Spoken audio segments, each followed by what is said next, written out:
Alors, aujourd'hui, on va se prêter un jeu. On va rentrer dans la peau des couples mixtes. Qu'est-ce que tu n'aimerais pas en moi qui suis africain? Qu'est-ce que tu trouverais comme limite? C'est un peu compliqué de se comprendre des fois quand tu n'as pas les mêmes points de repère qui viennent avec ton éducation, ta culture, ta manière de communiquer. L'homme qui rapporte l'argent sur la table, l'homme qui s'occupe de sa famille. Alors, je te pose la question, si cet homme s'attend à ce que tu cuisines et qu'il attend que tu fasses aimer et que tu ne puisses pas le faire, ce serait déjà une différence culturelle, ce serait déjà un désavantage. Et comment tu vas résoudre cette situation? On est en couple, comment tu résous cela? Il ne veut pas préparer, il ne veut pas cuisiner. Comment tu gères ça? OK, premièrement,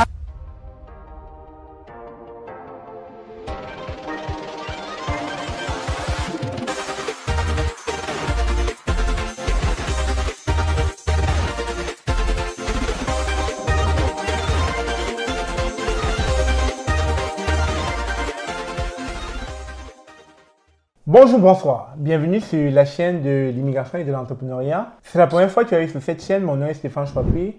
Ici, nous parlons d'immigration, d'intégration et d'entrepreneuriat parce que nous sommes certains que ce sont des thématiques qui vous permettront non seulement d'immigrer au Canada, mais surtout de prendre votre place ici à travers l'entrepreneuriat. Alors, bonjour Geneviève Savard. bonjour Stéphane. Comment vas-tu? Très bien, et toi? Super bien, super bien. Alors, Geneviève, aujourd'hui, on va se prêter un jeu. On va rentrer dans la peau des couples mixtes. Donc, on va simuler, tu es ma blonde, je suis ton chum, comme ça se dit au Québec. Et on va essayer de partager les avantages d'être en couple mixte et les inconvénients. Et peut-être ça va vous parler, vous qui êtes dans les couples mixtes, ou bien ceux qui projettent être dans les couples mixtes, peut-être vous allez trouver dans cet échange des choses qui vont peut-être vous parler. Alors, je vais vite fait, on va entrer dans le vif du sujet. Admettons qu'on soit ensemble, qu'on sorte ensemble. Qu'est-ce que tu n'aimerais pas en moi qui suis africain? Qu'est-ce que tu trouverais comme limite? Parce qu'on va commencer par le négatif, ensuite on va embarquer avec le positif. OK. Ben, tu sais, la beauté de... Moi, je suis une optimiste, fait que C'est plus fort que toi. c'est plus fort que moi. Ok. Il faut que je le dise, la beauté de l'exotisme, c'est à la fois un avantage et un inconvénient. Ok.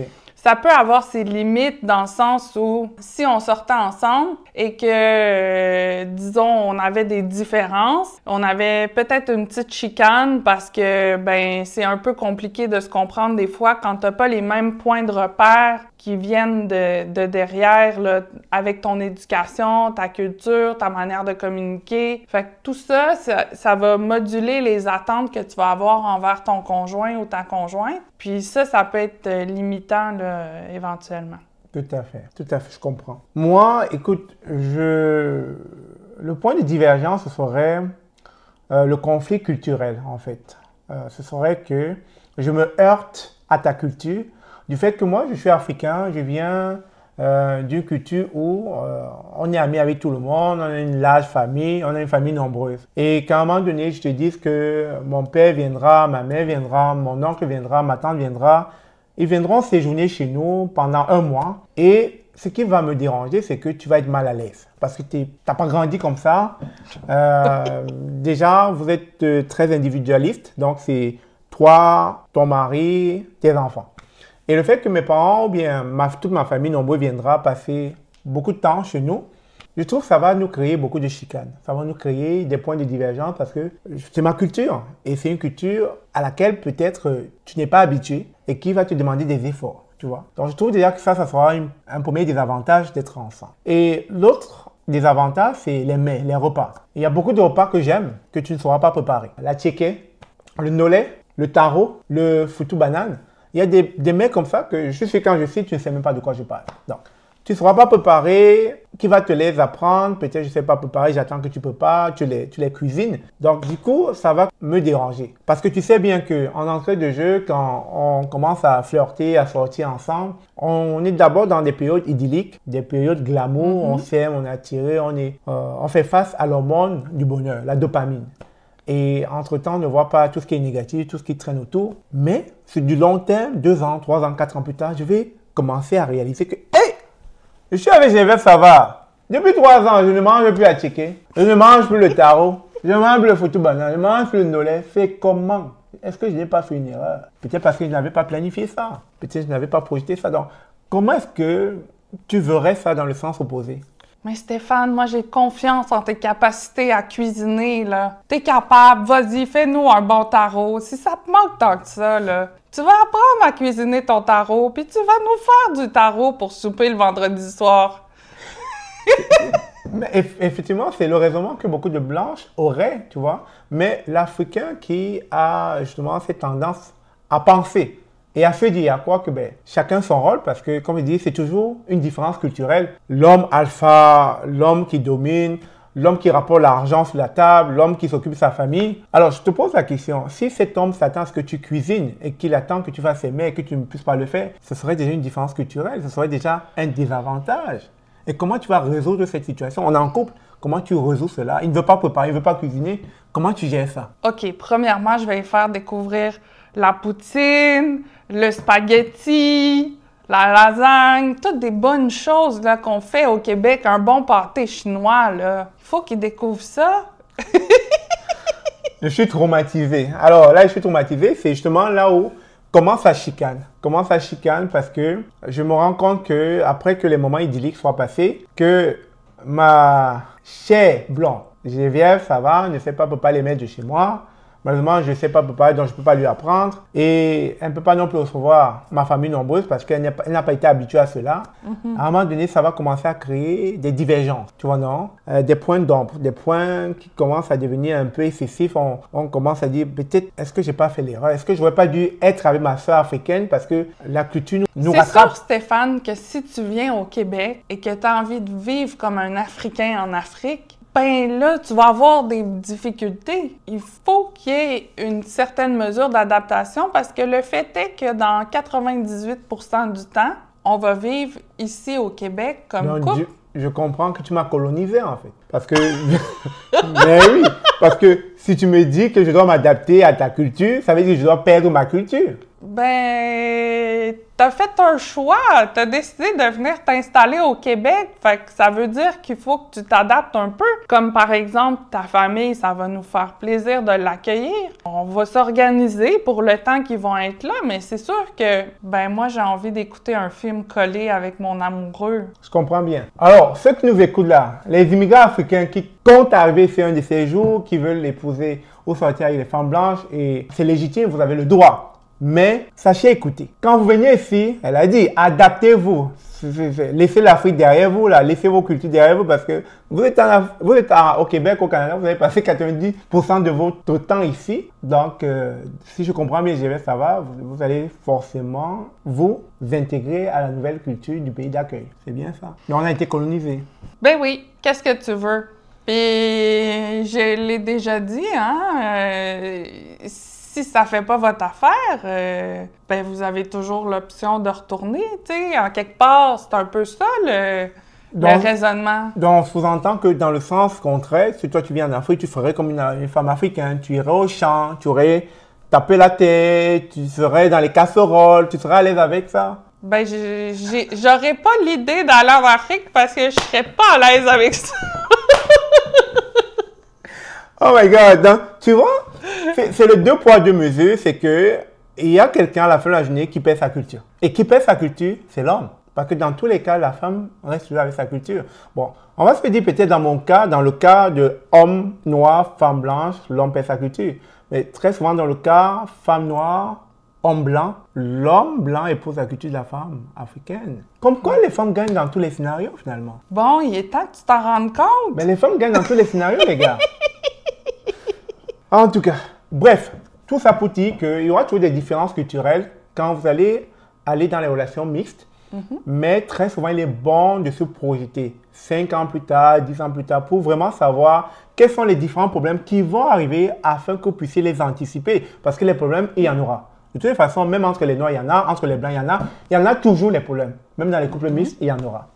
Alors, quels sont les avantages quand même? Parce qu'on a parlé des inconvénients, ça peut faire peur aux gens. Les gens peuvent se dire, non, moi, je veux plus sortir une blanche, parce qu'il y a trop d'inconvénients. Non, il y a aussi le bon côté. C'est quoi le bon côté? Ah, ben c'est la joie de découvrir, là, vous allez rire, mais découvrir la culture de l'autre, parce qu'en quelque part, moi, je me dis, il va être capable d'apprendre à le cuisiner, son fameux taro, puis son tchéké, puis tout ça, puis on va pouvoir le découvrir, puis c'est des nouvelles musiques, des nouvelles sonorités, c'est de vivre quelque chose qui est différent au quotidien d'un traditionnel, habituel, québécois, moyen.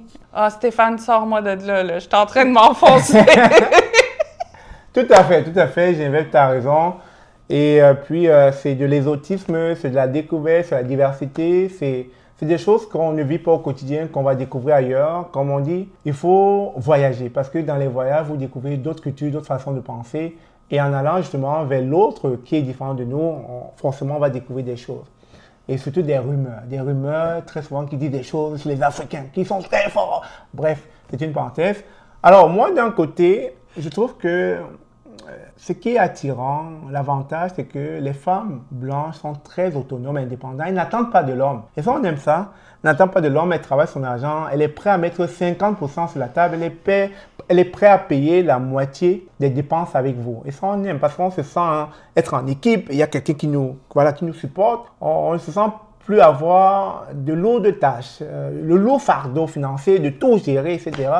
Et du fait qu'on voit qu'il y a une femme non seulement attirante, belle comme Geneviève, ça va, aux longs cheveux comme une sirène, attirante et qui peut payer, ben c'est bon, on aime ça. En tout cas, si un homme noir me dit qu'il n'aime pas ça, je ne sais pas, mais quand même, tu ne vas pas sortir ton 100% pour payer, tu vois. Tu sors ton 50%, l'autre sort ton 50%. Ben, à la fin, il y a égalité, ce qu'on recherche justement.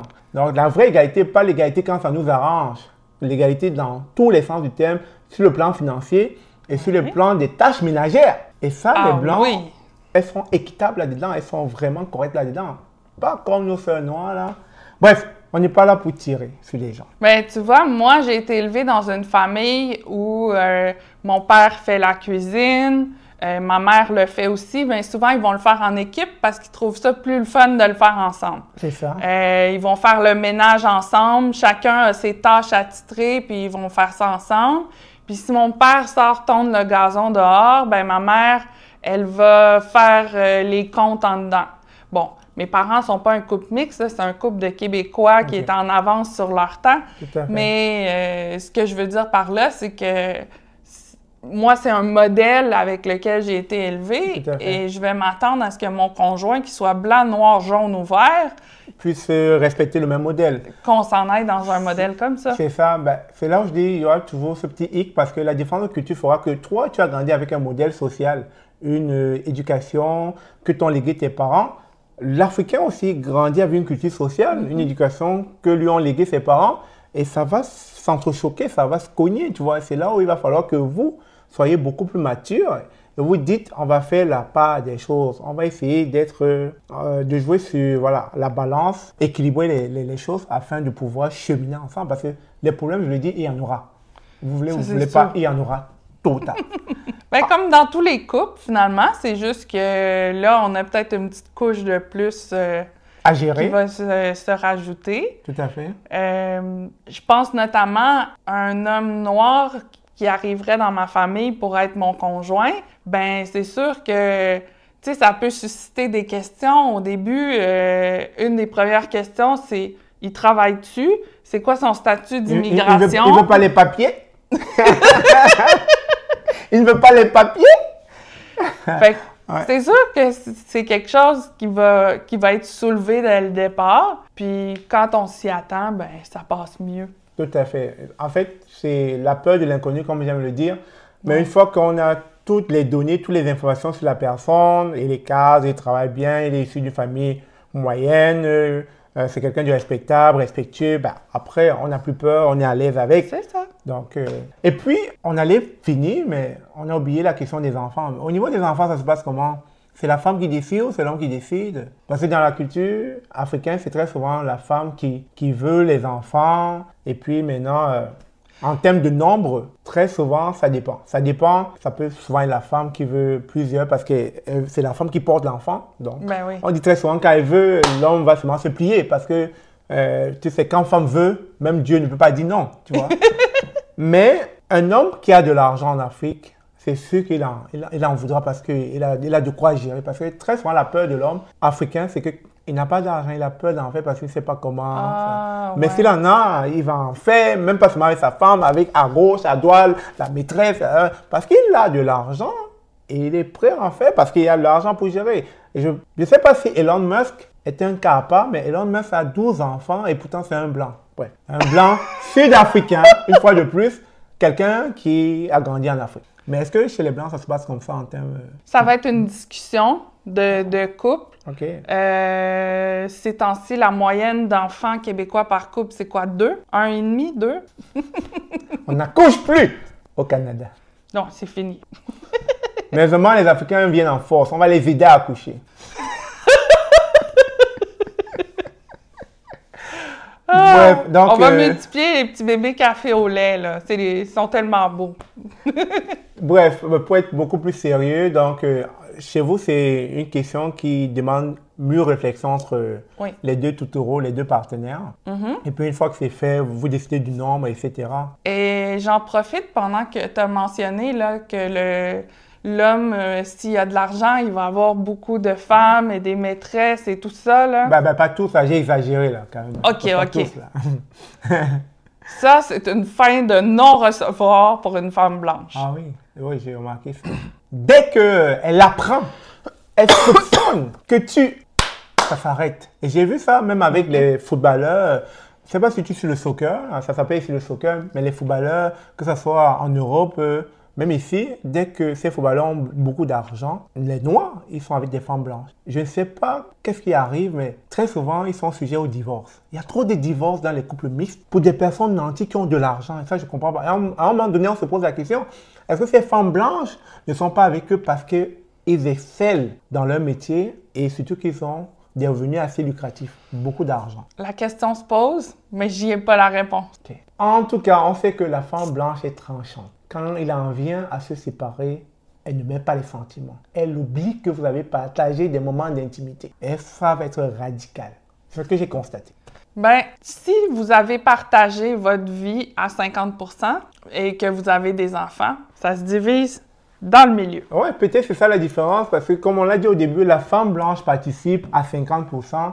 On peut comprendre que lorsqu'elle sent, elle soupçonne la tricherie dans le couple, donc elle est prête à se séparer parce qu'elle ne veut plus rien savoir, parce qu'elle y a donné tout son cœur, son énergie et ses finances.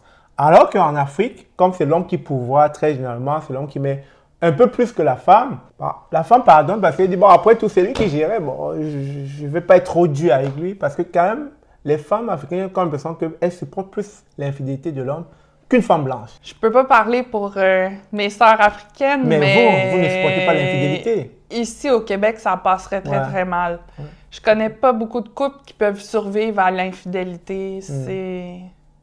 Non. Mais on va sortir, on va chuter. Mais j'ai le goût de te poser la question, vu qu'on parle de ça. Et ça n'a rien à voir avec les couples mixtes. Mais je sais que les femmes blanches ne supportent pas l'infidélité. Mais pourtant, il y a beaucoup de maîtresses dans la société. Il y a beaucoup d'hommes qui ont des maîtresses. Parce que si le mot maîtresse existe dans le dictionnaire, ça veut dire qu'il y en a dehors. Sauf que peut-être comme on ne sait pas, on ne les a pas encore surpris, c'est ni vu ni connu. C'est ça? Je pense que c'est un peu ça. OK. Sur ce, merci encore d'avoir suivi. On espère qu'on vous avez pu apprendre à travers notre échange sur les couples mixtes. Dites-nous dans les commentaires, est-ce que c'est quelque chose qui vous intéresserait d'être en couple mixte? Est-ce que pour ceux qui viennent au Canada, au Québec, ça vous dirait de sortir avec les Québécoises ou pas?